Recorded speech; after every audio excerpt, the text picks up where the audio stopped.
Hello दोस्तों, welcome to a new video.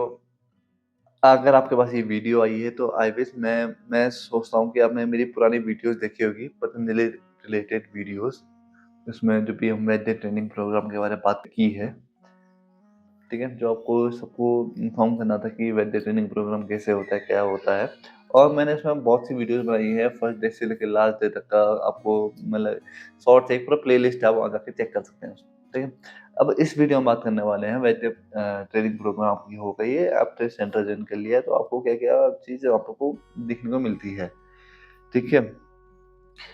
अब बात करते हैं सबसे पहले हम। तो मैंने कुछ पॉइंट्स लिखे हैं, पॉइंट्स के थ्रू मैं आपको बताता हूँ। तो सैलरी अर्ली हमने सारी पिछली वीडियो में बात कर ली है। सीधे पॉइंट्स में आते हैं। पहला आता है आपका टोटल वर्किंग आवर, 8 से साढ़े 8 घंटे का वर्किंग आवर रहता है आपका। दूसरा रहता है आपका CL, EL, half day, full day जो भी रहता है आपको सब कुछ मिलता है। और मान लो आपको बुखार उखार आया तो आपको मेल वेल जो कॉर्पोरेट तरीका होता है उसी के थ्रू आपको मेल वेल सब कुछ करना है। और आप अगर आपने सेंटर ज्वाइन कर लिया है तो सेंटर ज्वाइन करने के बाद क्या रहता है, आपका एक स्टोर ओनर होगा। जो स्टोर ओनर होगा वो सब तो सारे इंसान डिफरेंट है, तो सारे स्टोर ओनर का नेचर भी डिफरेंट ही होगा। तो कोई लोग बहुत ही अच्छे होते हैं, बहुत कोऑपरेटिव होते हैं, कोई लोग बहुत मतलब ऐसा होता है इरिटेटिंग होते हैं। उनको चाहिए कि मेरी दुकान का राशन पानी बिकता रहे, क्योंकि स्टोर ओनर ने तो भाई अपना एक दुकान सोच के इसने खोला है। हाँ, उसका एक साइंटिफिक थिंकिंग होगी, चलो मैं कुछ करता हूँ देश के लिए, लोगों को आयुर्वेद की ओर प्रेरित करता हूँ। बट क्या है, उसके लिए तो अपना राशन पानी बेचना है, आटा दाल चावल जो भी बेचना है उसको, साथ साथ में दवाइयाँ बेचनी है।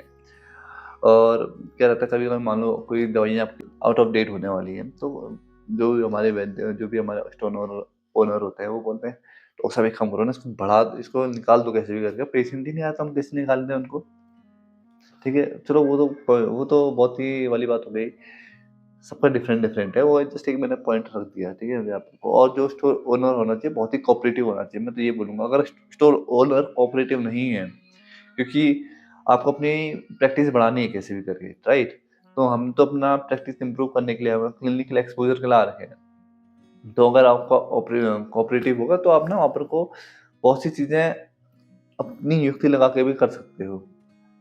अगर मान लो आप दिल्ली में जॉब कर रहे हो, मुंबई जॉब कर रहे हो, गोवा, चंडीगढ़ कहीं भी जॉब कर रहे हो, तो वहाँ पर का आपका एक स्टेट मेडिकल ऑफिसर SMO होता है, जो कि आपको सारी चीज़ें गाइड करते हैं या आपको हेल्प आउट करते हैं।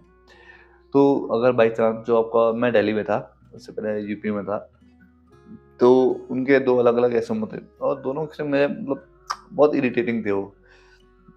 चलो आपको मैं इनिशियली जॉइन किया है, इनिशियल जॉइन करने में आपको कॉल कर रहे हैं, पूछ रहे हैं डॉक्टर साहब आप ऐसा करें, इसका ट्रीटमेंट बता दीजिए, कोई बात नहीं, आपने आप पढ़ के बता दोगे या आपको याद है।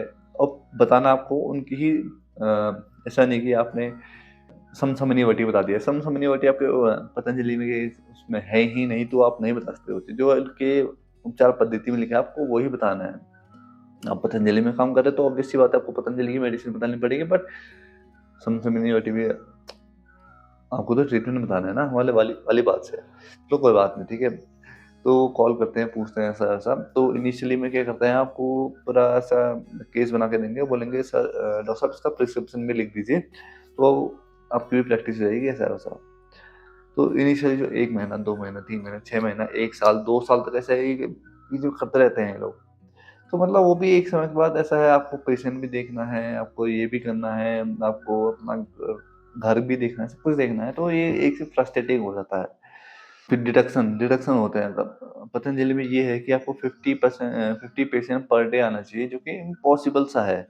और बोला जाता है कि इनको सब कुछ बताना है, औषध जल, योगा, प्राणायाम, अ, जूस, सैलेड-वैलेड सब कुछ बताना है मेडिसिन के साथ-साथ, और कौन-कौन से पंचकर्म करना चाहिए। तो इसमें मोटा-मोटा आपका आधा घंटा लगेगा ही लगेगा किसी भी पेशेंट के लिए। और अब जो स्टोर ओनर है, उसकी तो दुकान है, उसको तो राशन पानी बेचना है, उसको तो दुकान में मतलब जल्दी-जल्दी आना-जाना होना चाहिए उसके लिए तो।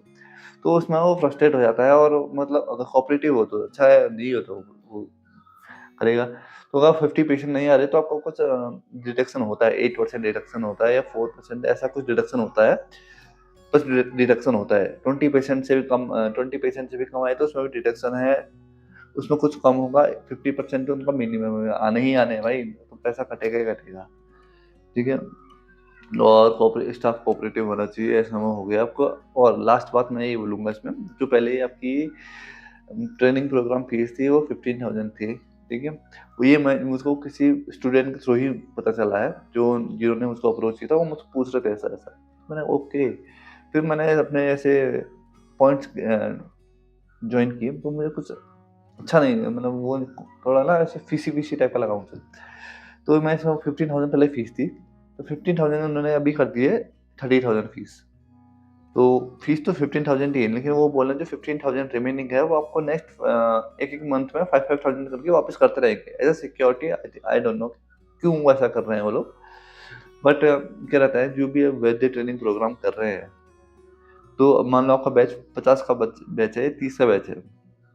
तो वो टेस्ट, इंटरव्यू सब कुछ करा के लास्ट में जब आप बाहर निकलोगे, उसमें से 10 या 15 बच्चे ही मतलब वैसा होता है कि हम पतंजलि ट्रेनिंग प्रोग्राम जॉइन मतलब सेंटर जॉइन करेंगे। क्योंकि किसी को सबका ये है, सबकी अपनी प्रायोरिटीज़ है, किसी को घर के पास चाहिए, किसी को वो जगह सूटेबल नहीं लग रही है, किसी के लिए बहुत दूर है, कुछ भी हो कंडीशन हो सकती है, तो ऐसे सब लोग जॉइन नहीं करते हैं और सब लोग पास भी नहीं हो पाते हैं उसमें, वो लोग पास नहीं करते हैं, तो सब में ठीक है।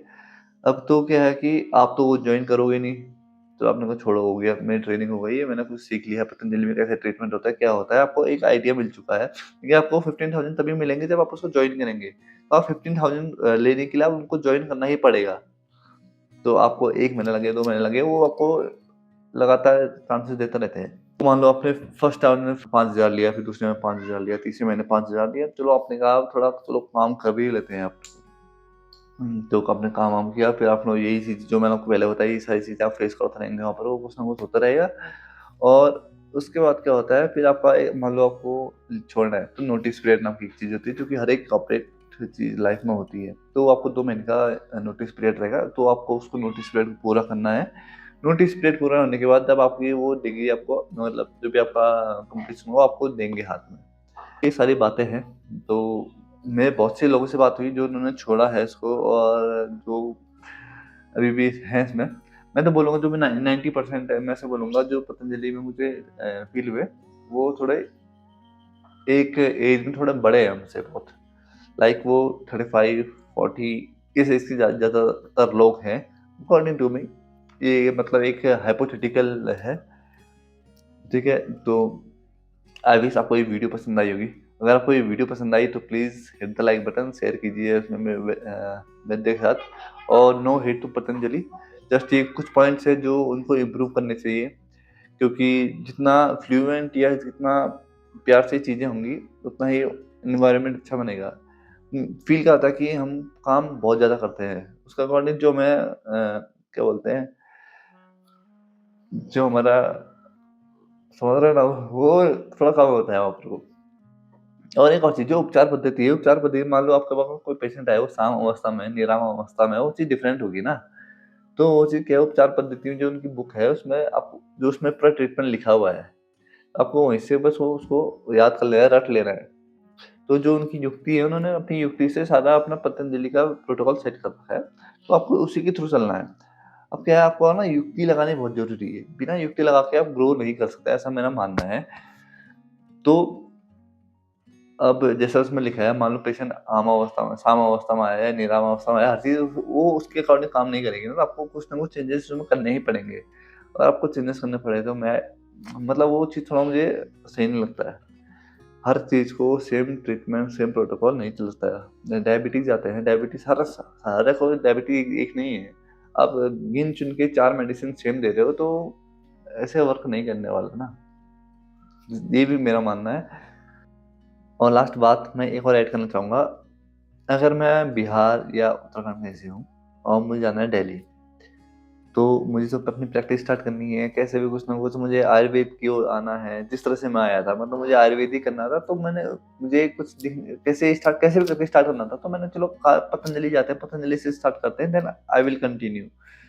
तो क्या हो, तो उनको ना एक कम से एकोमोडेशन देना चाहिए कि आप यहाँ रुकिए, यहाँ से आपका रहने का हो जाएगा, और फिर आपको खाने का आप एडजस्ट कर सकते हैं, एटलीस्ट आप रहने का दें। मैं ऐसे बरेली गया था, तो मैं स्टोर ओनर मैं शाम को पहुँचा वहाँ, तो मेरी ओनर स्टोर ओनर बोला था, हाँ डॉक्टर साहब आ जाइए, मैंने आपको सब कुछ सेट कर चुका है, सब कुछ सेट कर दिया, आपको आना है, रहना है, कल से जॉइन करना है, वाली बात कर रहा था। मैं शाम में आराम से पहुंचा भाई, उसने ऐसा बोला। तो जब वहाँ पहुंचा, वहाँ कुछ भी नहीं था, कुछ भी नहीं, मतलब मैं ऐसा था कि आज रात को कहाँ जाऊँ करके। तो फिर उस टाइम पे वो मैं उनके घर गया, जो कि मुझे सही नहीं लगा कि ऐसे किसी के घर जाना सही नहीं है। और माई चांस चलो मैं तो लड़का हूँ, वैसे लड़कियां तो कभी मतलब वो तो पॉइंट ही नहीं बनता है ऐसा। तो ना, तो वो चीज़ थोड़ा है इसमें, यहाँ पर कुछ-कुछ चीज़ें सही नहीं होती हैं। लेकिन इस बात में शुद्धि आई थिंक शुद्धि वालों का सही है, वो अकोमोडेशन भी देते हैं। तो मतलब पतंजलि भी अकोमोडेशन वाला थोड़ा होना चाहिए, क्योंकि यार लोग बहुत दूर-दूर से आते हैं, क्योंकि आयुर्वेद में जाना है तो थोड़ा पतंजलि से किसी को लगाव होता है, तो पतंजलि, हाँ, पतंजलि ही करना है। तो फिर भी लेकिन पतंजलि वाले जो इनका ये स्ट्रक्चर है वो ना थोड़ा सही नहीं है। बाकी आपको सबको पता ही है। Take care, bye bye, and थोड़ा लाइक शेयर कुछ कर दो तो अच्छा रहेगा। बाय बाय।